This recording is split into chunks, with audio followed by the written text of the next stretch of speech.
พี่น้องครับเจ้น้อมเนาะเป็นสะพานบุญพี่น้องก็คือเพิ่นก็ได้โพสต์ลงเนาะเพิ่นโพสต์ QR โค้ดลงเนาะให้สมทบเนาะคนละ30,000 กีบเนาะพี่น้องเนาะเพิ่นว่าบ่ให้เกินนั้นเนาะพี่น้องก็สำหรับใครอยากทำบุญใครอยากซอยเหลือเนาะก็สามารถเนาะสแกนจ่ายใน QR โค้ดมองนี่ได้เลยพี่น้องนี่แหละพี่น้องเพิ่นว่าคนดีเนาะเฮ็ดหยังกะคนดีแบบเฮ็ดหยังก็มีไผย่องย่อส้มเสื้อเนาะพี่น้องเนาะมันก็เป็นแบบว่าสำหรับเจน้อมเนาะเพิ่นก็เฮ็ดจนสุดอีหลีพี่น้องเนาะเพิ่นก็ได้บอกว่าคืนว่าเนาะคนที่ว่าหน่วยกู้ภัยอยู่ประเทศไทยเนาะสิได้กลับมาเพิ่นก็ยังไปทำหน้าที่สืบต่อคือเก่าเนาะพี่น้องเนาะแล้วก็ล่าสุดนะพี่น้องเพิ่นก็สิได้เนาะ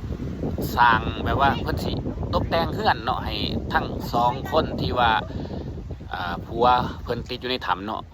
ยังหาบ่พอเนาะพี่น้องเนาะเดี๋ยวเฮาไปฟังคลิปเจน้อมนํกันพี่น้องสุเจ้าเห็นคลิปนี้แหละคิดว่าจังไดคิดว่าจะให้เจน้อมเฮ็ดจังไดคลิปนี้ค่อยว่าค่อยจะเฮ็ดเท่ากับกำลังทรัพย์ที่ FC ให้หั่นและค่อยสิบ่เฮ็ดให้แบบตัวเองลำบากใจอันนี้แหละหรือว่าจะซื้อนะจะเปลี่ยนบอกจะเปลี่ยนนะเป็นแบบอุปกรณ์ในเฮือนเป็นสังกะสีบอกหรือว่าเป็นตัวใดFCลองแบบเล่าให้ค่อยฟังเลยดูค่อยสับสนตอนนี้นะเป็นยังค่อยคนเดียวแบบแบกรับภาระแบบหลายแฮง